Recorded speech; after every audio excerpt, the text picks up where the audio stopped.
bang magpatayo ng bahay pero wala kang idea kung paano to sisimulan at gagawin?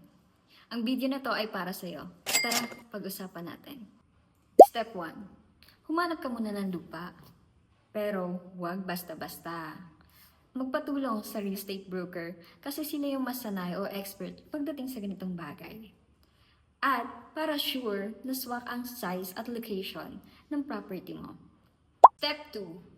Dahil may lupa ka na, tumawag tayo agad sa geodetic engineer. Ipa-survey mo na yan. Para hanggat maaga na maayos ang muhon, iwas tayo sa future na problema. Diba? And also, para magkaroon ka rin ng lot plan, nakakailanganin mo rin sa mga susunod. Step 3.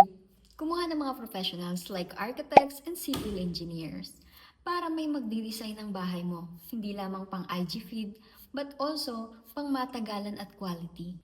At ito pa, bonus na lang kung sila rin ang mag-aasikaso ng building permit mo. And also, less hassle na rin sa'yo, di ba? And of course, may madadagdag ka pa pang baby time mo. Sana all. Step 4.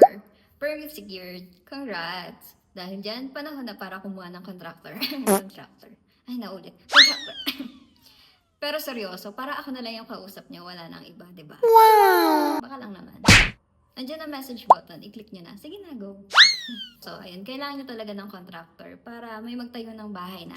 Hindi, ng bahay mo. Yeah. And yun na nga, at the end of the day, meron ka ng tahanang maipagmamalaki dahil sa pagod at sakripisyo mo. Congrats! By the way, this is Amber Nance Ratio, engineer by oath, builder by heart. Inhinyerong abilidad, strukturang dekalidad. Paalam! At tandaan, love life nga pinag-iisipan. Bahay pa kaya?